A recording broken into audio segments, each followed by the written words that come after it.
Hello guys, இன்னைக்கு நம்ம பார்க்க போறது I'm getting married to the girl I hate in my class episode 2 தான் பார்க்க போறோம். வழக்கம் போல தான் மறக்காம கீழே ஒரே ஒரு லைக்கை போட்டுருங்க. அதே மாதிரி சேனலுக்கு இப்பதான் வரீங்களா, சப்ஸ்கிரைப் பண்ணிக்கோங்க. நான் அப்பதான் இதுக்கப்புறம் வர எல்லா எபிசோடும் உங்களுக்கு நோட்டிபிகேஷனா வரும். சரி வாங்க, நம்ம டைம் வேஸ்ட் பண்ணாம எபிக்குள்ள போகலாம். எபிக்கோட ஸ்டார்டிங்லயே பயங்கரமா கத்தி கத்தி சொல்றான், நீ வந்து அந்த மேரேஜ் இந்த வார்த்தையை கூட அங்க எடுக்கக்கூடாது, இதை பத்தி தெரிய வந்தது அவ்வளவுதான், அதனால நீ வாத்தியத்தனா நீ செத்த. இதே மாதிரி அவங்க உள்ள வந்தா அந்த ஃப்ரெண்டுக்காரியும் கேட்கறா, ஆமா என்ன வெளில பேசுறீங்க நீங்க, இதுவா வேற எதுவும் இல்ல, அவனை பயங்கரமா நான் கத்தி விட்டேன், அதாவது என் கூட சண்டை போடாதான்னு. பாத்தீங்களா இவள வந்து கத்துனதே அவதான். ஆனா இப்ப பார்த்தா நல்லவ மாதிரி அங்க சொல்லிருக்கா. ஆனா அதுக்குள்ளேயே கசுன்னு அவங்க பக்கத்துல வரா, அவன் மேல வித்தியாசமா ஷாம்போட ஸ்மெல் அடிக்குது. அது ஒன்றும் இல்ல, டேட் தான் வேற ஒரு ஷாம்பு கொண்டு வந்தாரு, ஆனா நேத்து நீ வீட்டுல ஆளையே காணோம், அதுக்கும் மேல வேற ஒரு பொண்ணு கூட இருந்திருக்க, அதுக்கு எதுக்கு நீ என்ன கடிக்கிற, அதே மாதிரி இதெல்லாம் எப்படி உனக்கு தெரியுது. நேத்து தாத்தாவும் சரி அந்த தாத்தாவோட கம்பெனியும் சரி எல்லாருமே ஒரு மாதிரி வித்தியாசமா ஆக்ட் பண்ணாங்க, அதுலயும் எனக்கு தெரிஞ்சது.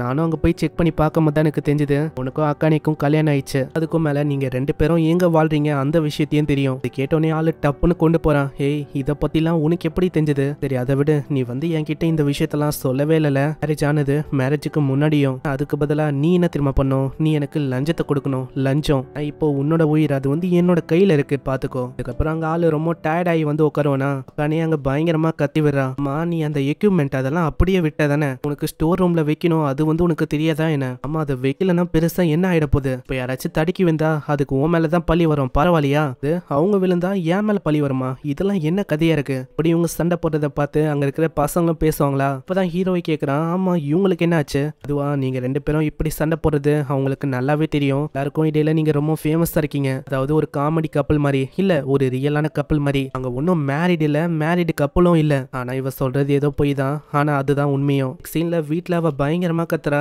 என்ன விஷயம்னு ஓடி வந்து பார்த்தா ஆளு ஃப்ரிட்ஜ் முழுக்க ஒரே ஜூஸ் அடுக்கி வச்சிருக்கான், அதுவும் வெஜிடபிள் ஜூஸ். இது என்னதுடா இது, வா விட்டமின், இது குடிச்சா நம்மளுக்கு விட்டமின் நிறையவே கிடைக்கும், சரி அப்ப நீ சாப்பாடுக்கு என்ன பண்ணுவ, இதுக்கு பார்த்தா ஆளு ஏகப்பட்ட நூடுல்ஸை வாங்கி வச்சிருக்கான், அங்க எல்லாத்தையுமே குவிச்சு வச்சிருக்கான், இது போதும், இது ரொம்ப சீப்பு, நம்மளால சாப்பிடவும் முடியும், ஈஸியா சமைக்கவும் முடியும், நீ வந்து என்ன சொல்ற, அப்போ புரோட்டீன், அதுக்கும் என் கிட்ட சொல்யூஷன் இருக்கு, இத பாரு, ஆல்ரெடி கிரியேட்டின் ஏகப்பட்ட இதெல்லாம் வாங்கி வச்சிருக்கான், அப்படியே ஜூஸ்ல குடிச்சா சும்மா வேற லெவல்ல இருக்கும், இந்தா உனக்காக நான் தரேன், இந்தா வச்சுக்கோ, இல்ல இல்ல எனக்கெல்லாம் அந்த கருமம் வேணாம், ஏன்னா உன்னால ஃபுட்டை சமைக்காம எப்படி வாழ முடியும், இதெல்லாம் ஃபுட்டே இல்ல, இல்ல இதை வந்து நீ குடிச்சு பாரு அப்புறம் உனக்கு தெரியும், கன்றாவியெல்லாம் என்னால குடிக்க முடியாது, இது பாய்சனுக்கு சமம், சொல்ற இது ஒன்னும் பாய்சன் இல்ல, எனக்கு இது பாய்சன் இல்ல, ரியலைஸ் ஆக எவ்வளவு நேரம் ஆச்சுன்னு தெரியுமா, இவன் இன்னும் எவ்வளவு கொடூரமா இருக்கான், நான் நினைச்சதை விட இவன் பயங்கர கொடூரமா இருக்கான், விட்டா அவன் அப்படியே எந்த போயிடுவான், அவனை அப்படியும் விட முடியாது, நான் எனக்காகயாச்சும் நான் சமைக்கணும்ல, சமைக்க போகும்போதே நம்ம ஹீரோக்கும் வேணுமான்னு கேக்குறாளா, ஹீரோ அந்த ட்ரிங்க் இருக்குன்னு சொல்றான், இருந்தாலும் அவன் சமைக்கிறான், எப்படியும் அவன் சாப்பிட்டக்கு அப்புறம் ரொம்ப சந்தோஷமாக போறான், அது அவனுக்கு ரொம்ப பிடிச்ச போய் கிட்ட தேங்க்ஸ் சொல்லுவான். இப்ப பாரு அவன் வந்து ஒரு நாய்க்குட்டி மாதிரி ரொம்ப பசியில இருக்கான், இப்படி இவ சமைக்கிறாளா,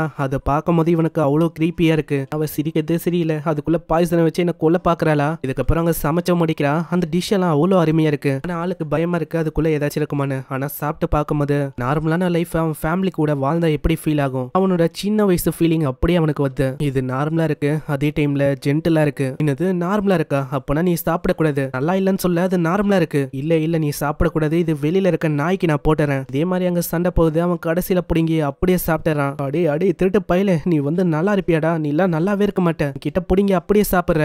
அப்புறம் ஆளு நிம்மதியா தூங்கும் போது கசனோட கனவு எல்லாம் வருமா, இவ எழுப்பும் போது கசன்னு நினைச்சு அப்படியே இழுத்து போட்டு தூங்குறான், நீ வந்து என்ன பண்ண இருக்க, அங்க பயங்கரமா மண்டையிலே அடிக்கிறா, ஆமா நீ வந்து எதுக்கு என்னோட ரூம்குள்ள வந்த, அதுவா உன்னை கத்துறதுக்காக தான் வந்த, வந்து பாரு என்ன வேலையை பண்ணி வச்சிருக்கேன்னு, அந்த டிஷ்ஷை உனக்கு சாப்பிட ஒண்டி தெரியுது, அதை யாரு கிளீன் பண்ணுவா, அதே மாதிரி இது ஒண்டி இல்ல, டாய்லெட் பேப்பரோட மீதி எல்லாம் நீ போட்டு வச்சிருக்க, இது பத்தாதுன்னு பாத்ரூம்ல சோப்போட கவரை போட்டு வச்சிருக்க, இதெல்லாம் சரிதானா, இதெல்லாம் எத்து போன உனக்கு தெரியாதா, அட நீ என்ன சொல்ற, குப்பை தானே நீ கிளீன் பண்ண, உண்மையிலேயே ஒரு ஹியூமன் தானா, உன்னால இதை கூட பண்ண முடியாதா, அம்மா சொல்ற அது கூடயே வாழ்றதுக்கு நீ கத்துக்கணும், குப்பை தானே அது, குப்பையோட குப்பையா இருக்கணும், இல்ல எனக்கு ஹைஜீனிக்கா இருக்கிறது தான் ரொம்ப பிடிக்கும், என்னால குப்பையோட குப்பையெல்லாம் இருக்க முடியாது, ஆனா சைட்டோ அப்படி இல்ல, சைட்டோ குப்பையோட குப்பையா தான் இருப்பானா, அதுக்கும் மேல குளிக்கிறது கூட எதுக்கு குளிக்கணும் அப்படின்னு சொல்றானா, இதை பார்த்தாவ இன்னமும் இது வரா, இந்த மாதிரி ஒரு பையன் கூட நான் வாழணுமா, அதுவும் ஒன்னா எதுக்கு, ஏமா நீ தான் ஒத்துக்கின இந்த மாதிரி ஒன்னா வாழணும்னு, இப்போ வந்து இப்படி எல்லாம் பேசினா வேலைக்கு ஆகுது புரியுதா, அதே மாதிரி இன்னொரு விஷயம், நான் என்னோட போக்குக்கு நான் போறேன், நீ உன்னோட போக்குல இரு, நானும் உன்னை டிஸ்டர்ப் பண்ண மாட்டேன். அதுக்கப்புறம் அவன் போகும்போது யோசிக்கிறான், நாங்க ரெண்டு பேரும் அப்படியே ஆப்போசிட்டா இருக்கும், எல்லாமே ஒத்து போகுமா,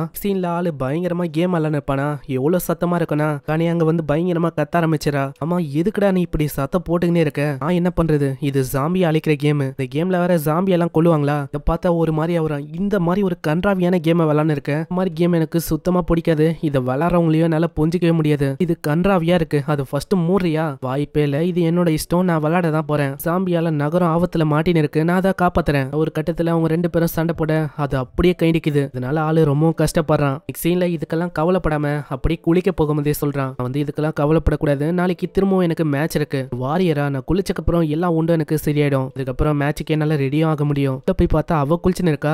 பார்த்தோன்னே அப்படியே அவன் திரும்பிக்கிறான். அங்கிருந்து போகவும் ஆரம்பிக்கிறான். அப்புறம் தான் ஒரு விஷயம் ஞாபகம் வருது. இந்த மாதிரி அவ எதுவுமே சொல்ல.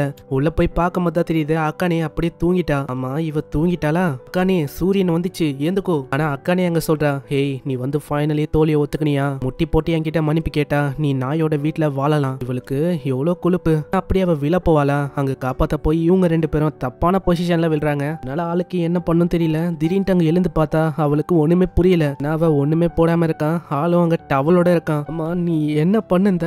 ஒன்னும் பண்ணலமா, நீ நினைக்கிற மாதிரி இல்ல. திரும்பலாம் பாத்ரூம் பக்கம் வந்துடாதா, மரியாதையா ஓடிடு. ஆளும் போகும்போதே சொல்றான், ஏய் நான் வந்து ஒண்ணுமே பண்ணல. நான் உள்ள அவ இன்னமும் யோசனை இருக்கா. அட இவன் வந்து எல்லாத்தையுமே பார்த்துட்டான். மேல இருந்து கீழே வரைக்கும் எல்லாத்தையும் பார்த்துட்டான். உன்ன மாதிரி ஒருத்தனை நான் பார்த்ததே இல்ல. திரும்ப பாத்ரூம் பக்கம் வந்து அவ்வளவுதான் அடி செருப்பால நாய. அவளும் எவ்வளவோ சொல்ல ட்ரை பண்றான். இருந்தாலும் அது எதுவுமே அவ கேட்கல. நெக்ஸ்ட் சீன்ல அதே விஷயத்தை தான் அவ யோசிக்கிறா. எனக்கு அந்த பையனை சுத்தமா பிடிக்காது. கிளாஸ்ல அவன் தான் இப்போ எனக்கு ஒரு ஹஸ்பண்டா அமைஞ்சிருக்கான். இதுக்கும் மேல என்ன அவன் முழுசா பார்த்துட்டான். ஆனா ஒரு செகண்ட் நல்லா யோசிச்சு பார்த்தா என்னோட தப்பு தான். நான் அப்படியே தூங்கிட்டேன். காப்பாத்த போய் தான் அப்படி ஆச்சா என்ன? நெக்ஸ்ட் சீன்ல அவன் தூங்கும் போது அங்க வந்து அவன் மன்னிப்பு கேட்கிறான். மன்னிச்சிரு, நான் தான் தப்பா புரிஞ்சுக்கினேன். எல்லாத்தையும் நீ மறந்துரு. இதுக்கப்புறம் அவ ரொம்ப சோகமா உட்காந்து இருக்கா. அங்க ஃப்ரெண்டுக்காரி தான் வந்து என்னன்னு கேட்கறா. அவ எல்லா விஷயத்தையும் சொல்றா. ஆனா இன்டைரக்டா எனக்கு நல்லா புரியுது. உனக்கு பிடிக்காத ஒருத்தன் அவன் கூட நீ வந்து இருக்கிற அதுதானே. அதாவது நம்ம சைட்டோ மாதிரி இல்ல. அவன் இல்ல, எனக்கு வந்து அவனை நினைக்கும் போதெல்லாம் ஒரு மாதிரியாவது ஒரு மாதிரி கிரேசியா நான் பைத்தியம் பொச்சிக்குது.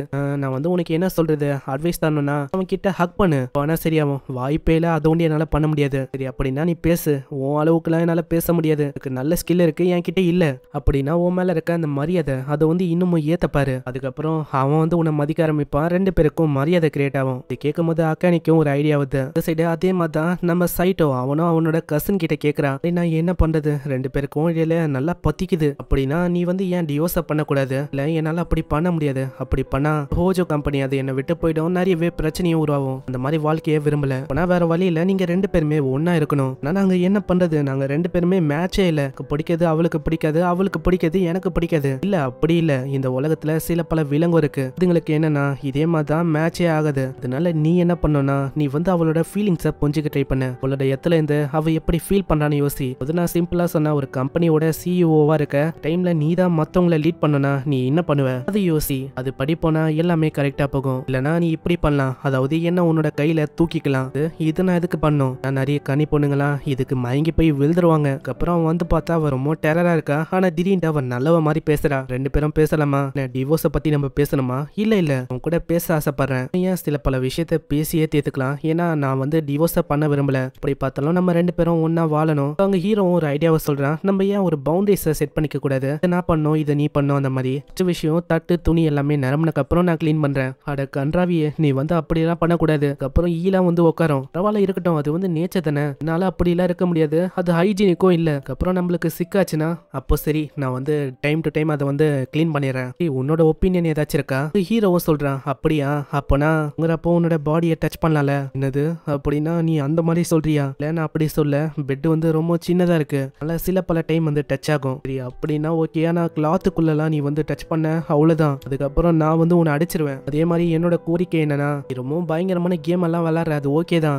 ஹெட்செட்டை போட்டு விளையாடு. என்னால தாங்கிக்க முடியல. அது எனக்கு டிஸ்டர்பன்ஸா இருக்கு. அதுக்கப்புறம் அவங்க ஃபுட்டை பத்தியும் பேசுறாங்க. ஃபுட் அவன் நார்மலா இருக்கு அப்படின்னு தான் சொல்றான். நீ எதுக்கு நீ இப்படி சொல்றியே? அதாவது என்னோட மனசை நீ ஆதலாக்குறதுக்காச்சு நல்லா இருக்கு அப்படின்னு சொல்லல. நார்மல்னா நான் எப்படி புரிஞ்சுக்கிறது? அது நார்மல்னா அது ஒரு நல்ல விஷயம் தான். அதை நான் எப்படி எக்ஸ்பிளைன் பண்றது? அது ரொம்ப பெருசா போகும். இதுக்கப்புறம் அவ பெட்டுக்கு வந்து ஏகப்பட்ட விஷயத்த அவளோட ஃப்ரெண்டு கிட்ட சொல்றா. அதாவது 5 அவர் இவங்க பேசுனாங்களா. சொன்ன ஐடியா ஒர்க் அவுட் ஆகுது. ரொம்ப நன்றி. அங்க சைட்டோ வரானா. சைட்டோ பார்த்தோன்னே அவ வந்து அப்படியே பாத்துக்கிறா. நீ வந்து என்னோட பாடியை டச் பண்ணலாம். நான் ஒன்னும் வேணும்ட்டேலாம் அப்படி பண்ண மாட்டேன். நீ ரொம்பலாம் ஓவர் ஆக்ட் பண்ண தேவையில்ல. இதுக்கப்புறம் நடந்த விஷயத்த அங்க கசின் கிட்ட சொல்ல அவளும் ஒரு ஐடியாவை தரலா. இல்லையா அவளும் கேக்க கொண்டு போய் தரான். இது வந்து உன்னோட ஃபேவரட்டான கேக்கு. அட இது எனக்காகவா? இந்த கேக்கை பத்தி உனக்கு எப்படி தெரியும்? எனக்கு நல்லா தெரியும். ஏன்னா போன வாட்டி அதாவது போன வருஷம் நீ எழுதி ஓட்டினேன். அதை நான் பார்த்தேன். அதுக்கப்புறம் எனக்கு ஞாபகம் வந்ததா சரி கொண்டு வந்தேன். ஆனா அது எப்பயும் அந்த விஷயம். சாரிப்பா என்கிட்ட ஸ்ட்ராங்கான மெமரி இருக்கு. இருக்கு. இதுக்கப்புறம் அவ சமைச்சு தரா. அந்த சமையலும் அவ்வளோ அருமையா இருக்கு. என்ன எப்படி இருக்கு? இதுவா? இது உண்மையிலேயே நல்லா இருக்கு. இதே மாதிரி இவங்க கொஞ்சம் கொஞ்சமா அப்படியே ஒத்து போக ஆரம்பிக்கிறாங்க. அங்க அவன் தட்டை கழுவும் போதே சொல்றான், எனக்கு தெரியல ஸ்டார்டிங்ல எனக்கு கத்திக்கினே இருப்பா, ஆனா இப்போ கொஞ்சம் கொஞ்சமா ஒத்து போறோம். இப்படி ஆளு கழுவும் போதே அங்க அக்கானையும் வரா. ஆமா என்னாச்சு, நீ வந்து கழுவிட்டியா? ஆமா நீ எதுக்கு வந்திருக்க? உனக்கு ஹெல்ப் பண்ணலாம் தான். பரவாயில்ல, உனக்கு வந்து மத்தவங்களுக்கு ஹெல்ப் பண்ணணும்லாம் தோந்தே, உனக்கு வேணாம்னா நான் ஹெல்ப் பண்ணலப்பா, பாவம் பார்த்து வந்தேன் பாத்தியா? இல்ல நீ பண்ணலாம். உங்க மனசுலயே யோசிக்கிறான், இவளை நான் எப்பயுமே கோவமா பேசிதான் பார்த்திருக்கேன், இப்படி ஒரு சைடு இருக்கணும் எனக்கு இப்பதான் தெரியுது. அதே மாதிரி இவ சிரிக்கும் போது அவ்வளவு அழகா இருக்கா. பார்க்கலாம் எங்களோட வாழ்க்கை அது வந்து எப்படி போகுதுன்னு. இங்கே இந்த எபிசோட முடியுது. ஒரு விஷயத்த நான் சொல்ல வந்துட்டேன், இல்ல பல ஆன்கோயிங் அனிமேவை 2வது சேனல்ல நான் அப்லோட் பண்ணிருக்கேன். அப்படி உங்களுக்கு தெரியலன்னா கமெண்ட்ல லிங்க் இருக்கும், போய் செக் அவுட் பண்ணுங்க. நான் உங்களை அங்கேயே சந்திக்கிறேன். அதே மாதிரி இந்த எபிசோடு எப்படி கீழே கமெண்ட் பண்ணி சொல்லுங்க. நான் உங்களை நெக்ஸ்ட் எபிசோட சந்திக்கிறேன். தேங்க்யூ ஃபார் வாட்சிங். சைனரா.